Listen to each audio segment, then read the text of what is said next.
The Book of Esther. Now it came to pass in the days of Ahasuerus, this was the Ahasuerus who reigned over 127 provinces from India to Ethiopia. In those days when King Ahasuerus sat on the throne of his kingdom, which was in Shushan the citadel, that in the 3rd year of his reign he made a feast for all his officials and servants, the powers of Persia and Media, the nobles, and the princes of the provinces being before him, when he showed the riches of his glorious kingdom, and the splendor of his excellent majesty for many days, 180 days in all. And when these days were completed, the king made a feast, lasting 7 days, for all the people who were present in Shushan the citadel, from great to small, in the court of the garden of the king's palace.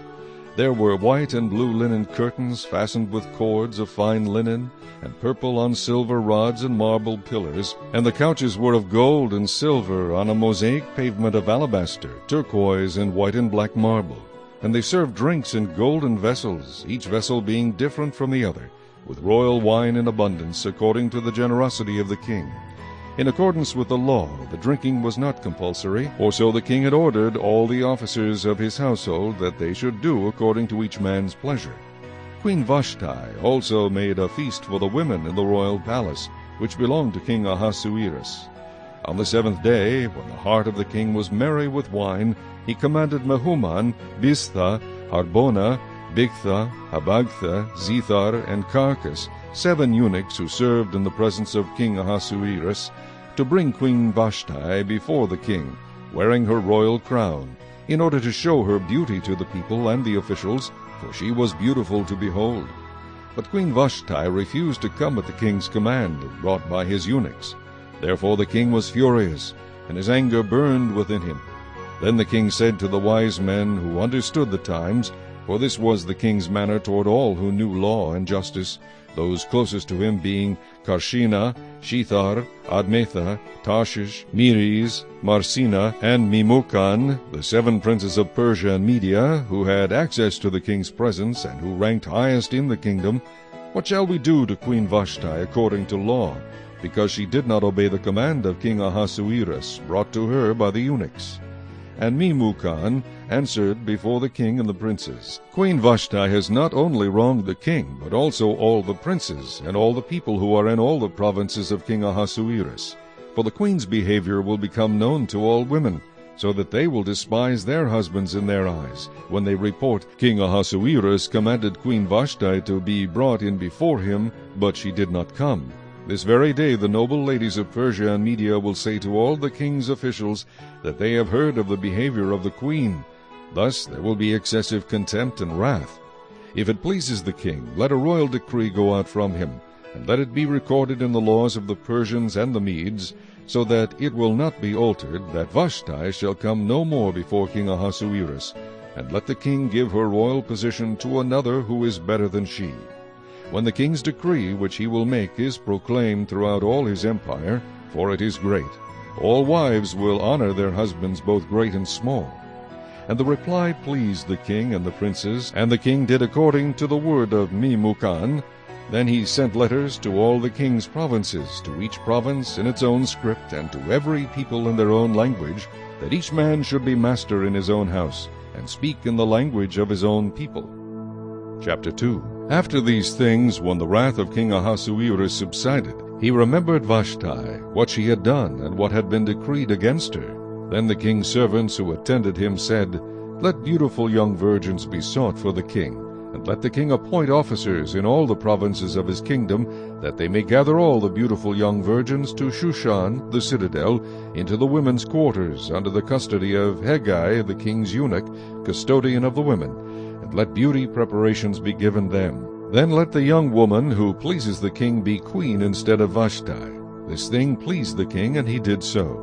In Shushan the citadel there was a certain Jew whose name was Mordecai, the son of Jair, the son of Shimei, the son of Kish, a Benjamite. Kish had been carried away from Jerusalem with the captives who had been captured with Jeconiah, king of Judah, whom Nebuchadnezzar, the king of Babylon, had carried away.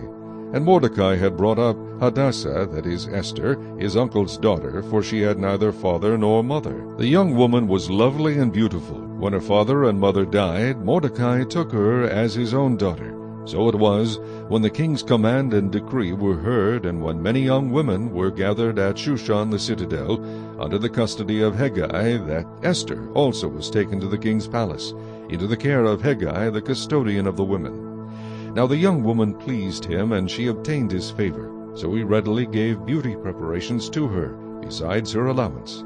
Then 7 choice maidservants were provided for her from the king's palace, and he moved her and her maidservants to the best place in the house of the women.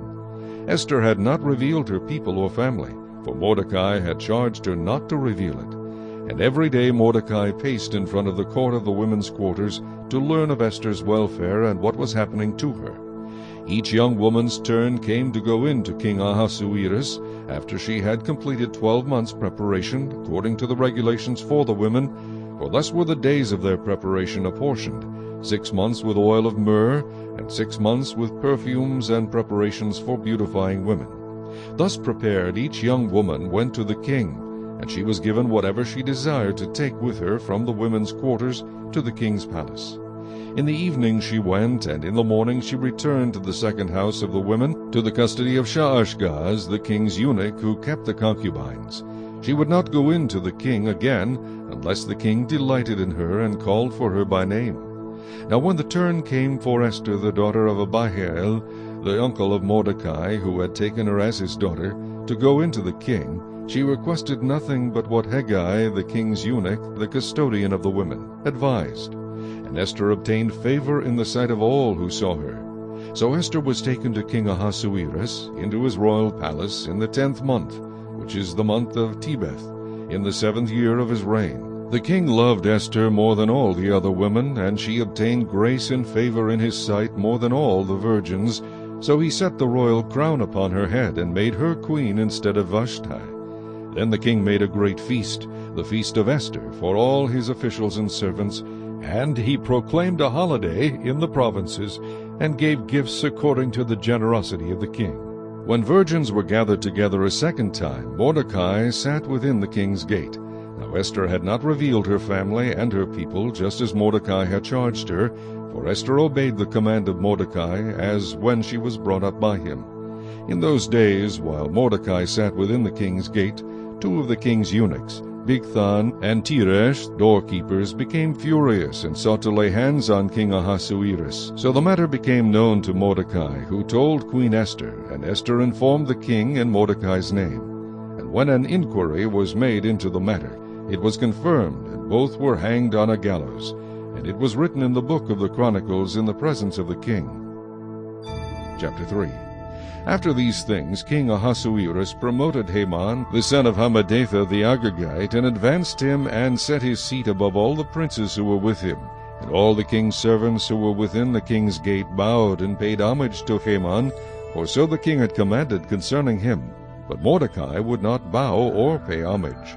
Then the king's servants who were within the king's gates said to Mordecai, "Why do you transgress the king's command?" Now it happened, when they spoke to him daily, and he would not listen to them, that they told it to Haman, to see whether Mordecai's words would stand. For Mordecai had told them that he was a Jew. When Haman saw that Mordecai did not bow or pay him homage, Haman was filled with wrath. But he disdained to lay hands on Mordecai alone, for they had told him of the people of Mordecai. Instead, Haman sought to destroy all the Jews who were throughout the whole kingdom of Ahasuerus, the people of Mordecai. In the 1st month, which is the month of Nisan, in the 12th year of King Ahasuerus, they cast Pur, that is the lot, before Haman, to determine the day and the month, until it fell on the 12th month, which is the month of Adar. Then Haman said to King Ahasuerus, "There is a certain people scattered and dispersed among the people in all the provinces of your kingdom.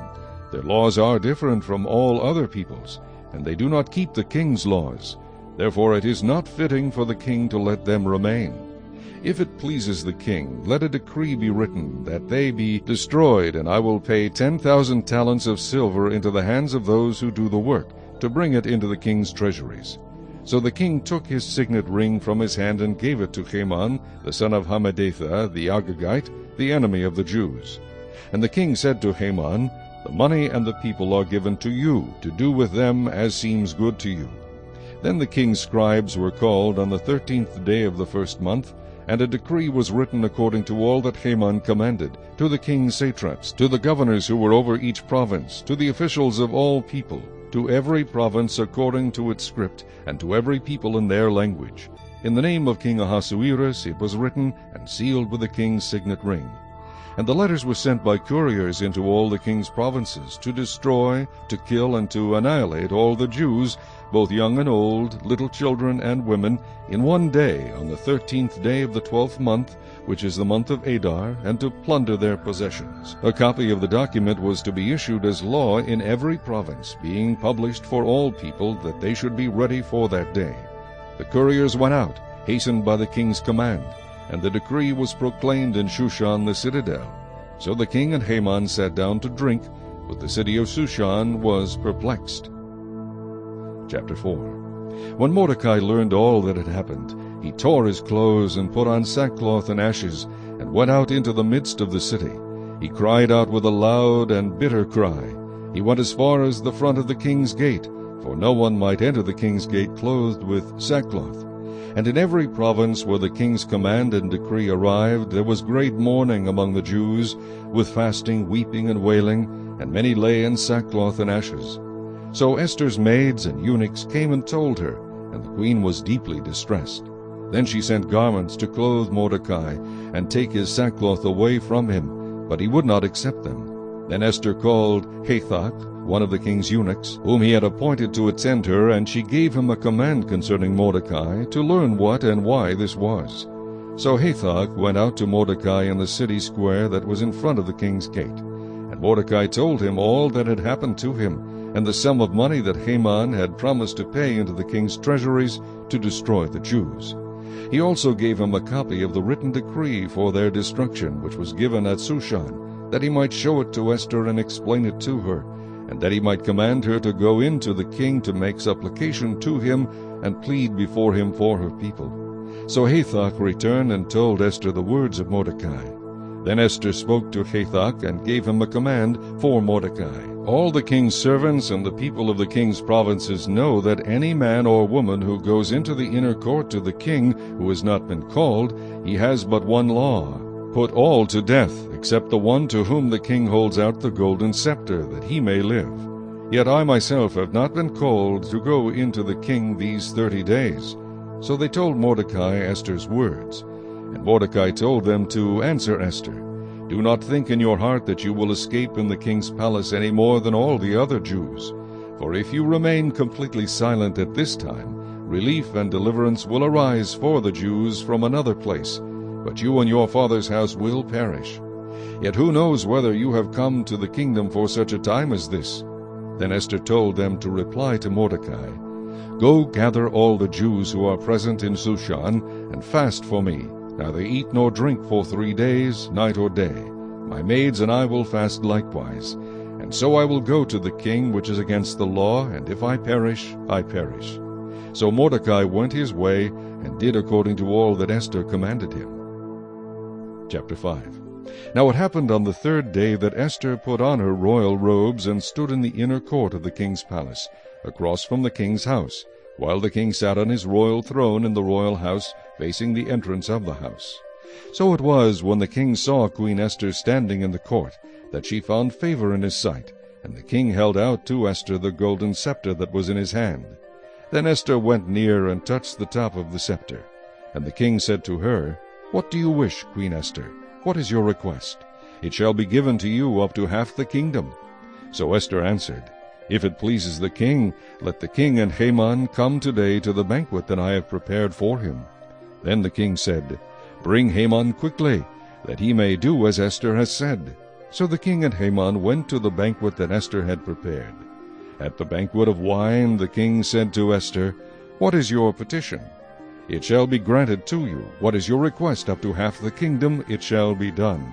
Then Esther answered and said, "My petition and request is this: if I have found favor in the sight of the king, and if it pleases the king to grant my petition and fulfill my request, then let the king and Haman come to the banquet which I will prepare for them, and tomorrow I will do as the king has said." So Haman went out that day joyful and with a glad heart.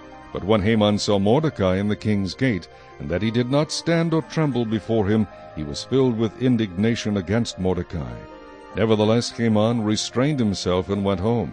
And he sent and called for his friends and his wife Zeresh. Then Haman told them of his great riches, the multitude of his children, everything in which the king had promoted him, and how he had advanced him above the officials and servants of the king. Moreover, Haman said, "Besides, Queen Esther invited no one but me to come in with the king to the banquet that she prepared, and tomorrow I am again invited by her, along with the king. Yet all this avails me nothing so long as I see Mordecai the Jew sitting at the king's gate." Then his wife Zeresh and all his friends said to him, "Let a gallows be made, 50 cubits high, and in the morning suggest to the king that Mordecai be hanged on it. Then go merrily with the king to the banquet." And the thing pleased Haman, so he had the gallows made. Chapter 6. That night the king could not sleep. So one was commanded to bring the book of the records of the Chronicles, and they were read before the king. And it was found written that Mordecai had told of Bigthana and Teresh, two of the king's eunuchs, the doorkeepers who had sought to lay hands on King Ahasuerus. Then the king said, "What honor or dignity has been bestowed on Mordecai for this?" And the king's servants who attended him said, "Nothing has been done for him." So the king said, "Who is in the court?" Now Haman had just entered the outer court of the king's palace to suggest that the king hang Mordecai on the gallows that he had prepared for him. The king's servant said to him, "Haman is there, standing in the court." And the king said, "Let him come in." So Haman came in, and the king asked him, "What shall be done for the man whom the king delights to honor?" Now Haman thought in his heart, "Whom would the king delight to honor more than me?" And Haman answered the king, "For the man whom the king delights to honor, let a royal robe be brought which the king has worn, and a horse on which the king has ridden, which has a royal crest placed on its head. Then let this robe and horse be delivered to the hand of one of the king's most noble princes, that he may array the man whom the king delights to honor. Then parade him on horseback through the city square, and proclaim before him, 'Thus shall it be done to the man whom the king delights to honor.'" Then the king said to Haman, "Hurry, take the robe and the horse as you have suggested, and do so for Mordecai the Jew, who sits within the king's gate. Leave nothing undone of all that you have spoken." So Haman took the robe and the horse, arrayed Mordecai, and led him on horseback through the city square, and proclaimed before him, "Thus shall it be done to the man whom the king delights to honor." Afterward Mordecai went back to the king's gate, but Haman hurried to his house, mourning and with his head covered. When Haman told his wife Zeresh and all his friends everything that had happened to him, his wise men and his wife Zeresh said to him, "If Mordecai, before whom you have begun to fall, is of Jewish descent, you will not prevail against him, but will surely fall before him." While they were still talking with him, the king's eunuchs came and hastened to bring Haman to the banquet which Esther had prepared. Chapter 7. So the king and Haman went to dine with Queen Esther. And on the second day, at the banquet of wine, the king again said to Esther, "What is your petition, Queen Esther? It shall be granted you. And what is your request up to half the kingdom? It shall be done." Then Queen Esther answered and said, "If I have found favor in your sight, O king, and if it pleases the king, let my life be given me at my petition, and my people at my request. For we have been sold, my people and I, to be destroyed, to be killed, and to be annihilated. Had we been sold as male and female slaves, I would have held my tongue, although the enemy could never compensate for the king's loss." So King Ahasuerus answered and said to Queen Esther, "Who is he, and where is he, who would dare presume in his heart to do such a thing?" And Esther said, "The adversary and enemy is this wicked Haman." So Haman was terrified before the king and queen. Then the king arose in his wrath from the banquet of wine, and went into the palace garden. But Haman stood before Queen Esther, pleading for his life, for he saw that evil was determined against him by the king. When the king returned from the palace garden to the place of the banquet of wine, Haman had fallen across the couch where Esther was. Then the king said, "Will he also assault the queen while I am in the house?" As the word left the king's mouth, they covered Haman's face. Now Harbona, one of the eunuchs, said to the king, "Look, the gallows, 50 cubits high, which Haman made for Mordecai, who spoke good on the king's behalf, is standing at the house of Haman." Then the king said, "Hang him on it." So they hanged Haman on the gallows that he had prepared for Mordecai. Then the king's wrath subsided. Chapter 8. On that day King Ahasuerus gave Queen Esther the house of Haman, the enemy of the Jews. And Mordecai came before the king, for Esther had told how he was related to her. So the king took off his signet ring, which he had taken from Haman, and gave it to Mordecai. And Esther appointed Mordecai over the house of Haman. Now Esther spoke again to the king, fell down at his feet, and implored him with tears to counteract the evil of Haman the Agagite, and the scheme which he had devised against the Jews. And the king held out the golden scepter toward Esther. So Esther arose and stood before the king, and said, If it pleases the king, and if I have found favor in his sight, and the thing seems right to the king, and I am pleasing in his eyes, let it be written to revoke the letters devised by Haman, the son of Hammedatha the Agagite, which he wrote to annihilate the Jews who are in all the king's provinces. For how can I endure to see the evil that will come to my people? Or how can I endure to see the destruction of my countrymen? Then King Ahasuerus said to Queen Esther and Mordecai the Jew, Indeed, I have given Esther the house of Haman, and they have hanged him on the gallows because he tried to lay his hand on the Jews. You yourselves write a decree concerning the Jews, as you please, in the king's name, and seal it with the king's signet ring. For whatever is written in the king's name and sealed with the king's signet ring, no one can revoke. So the king's scribes were called at that time in the 3rd month, which is the month of Sivan, on the 23rd day, and it was written according to all that Mordecai commanded, to the Jews, the satraps, the governors, and the princes of the provinces from India to Ethiopia, 127 provinces in all, to every province in its own script, to every people in their own language, and to the Jews in their own script and language. And he wrote in the name of King Ahasuerus, sealed it with the king's signet ring, and sent letters by couriers on horseback, riding on royal horses bred from swift steeds. By these letters the king permitted the Jews who were in every city to gather together and protect their lives, to destroy, kill, and annihilate all the forces of any people or province that would assault them, both little children and women, and to plunder their possessions. On one day in all the provinces of King Ahasuerus, on the 13th day of the 12th month, which is the month of Adar, a copy of the document was to be issued as a decree in every province, and published for all people, so that the Jews would be ready on that day to avenge themselves on their enemies. The couriers who rode on royal horses went out, hastened and pressed on by the king's command, and the decree was issued in Shushan the citadel. So Mordecai went out from the presence of the king in royal apparel of blue and white, with a great crown of gold, and a garment of fine linen and purple. And the city of Shushan rejoiced and was glad. The Jews had light and gladness, joy and honor. And in every province and city, wherever the king's command and decree came, the Jews had joy and gladness, a feast and a holiday. Then many of the people of the land became Jews, because fear of the Jews fell upon them. Chapter 9. Now in the 12th month, that is the month of Adar, on the 13th day, the time came for the king's command and his decree to be executed. On the day that the enemies of the Jews had hoped to overpower them, the opposite occurred, in that the Jews themselves overpowered those who hated them. The Jews gathered together in their cities throughout all the provinces of King Ahasuerus to lay hands on those who sought their harm. And no one could withstand them, because fear of them fell upon all people. And all the officials of the provinces, the satraps, the governors, and all those doing the king's work, helped the Jews, because the fear of Mordecai fell upon them. For Mordecai was great in the king's palace, and his fame spread throughout all the provinces.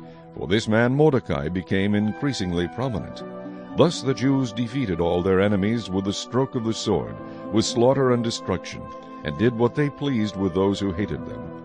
And in Shushan the citadel the Jews killed and destroyed 500 men, also Parshandatha, Dalphon, Aspatha, Poratha, Adeliah, Aradatha, Parmashta, Arasai, Aradai, and Vajezatha.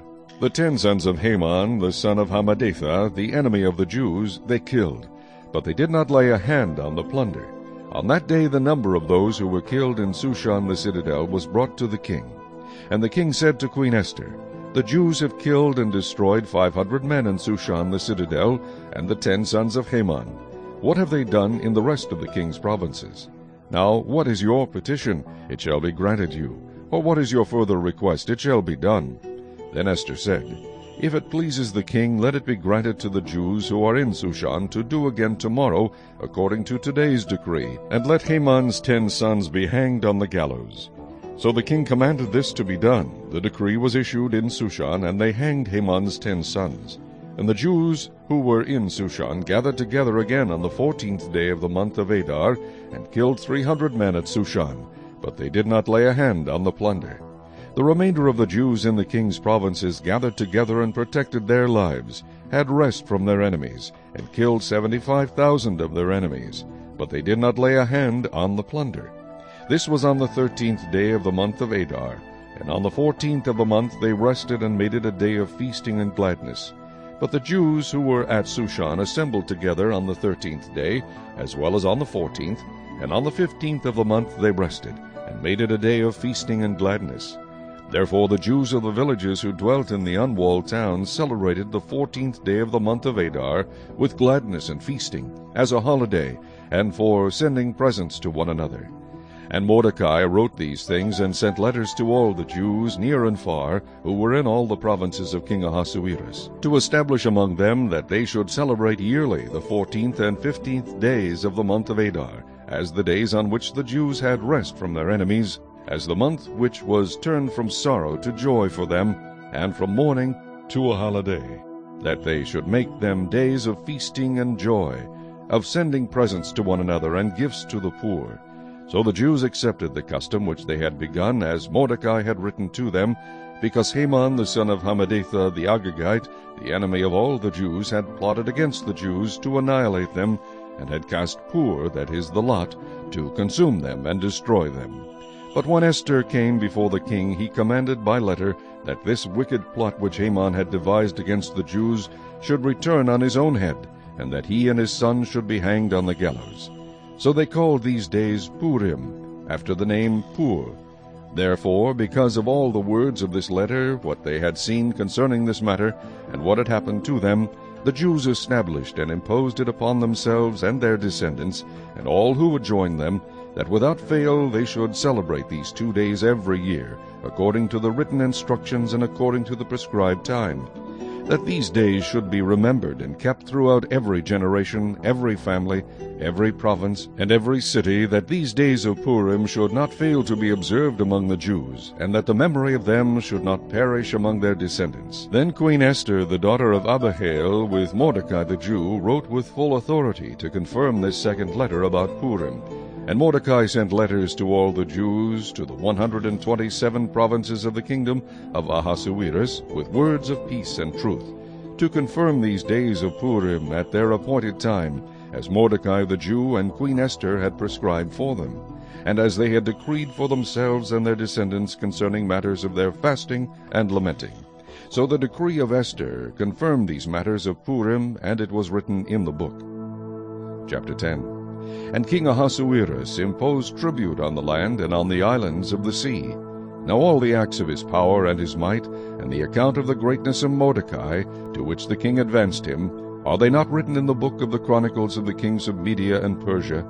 For Mordecai the Jew was second to King Ahasuerus, and was great among the Jews, and well received by the multitude of his brethren, seeking the good of his people, and speaking peace to all his countrymen.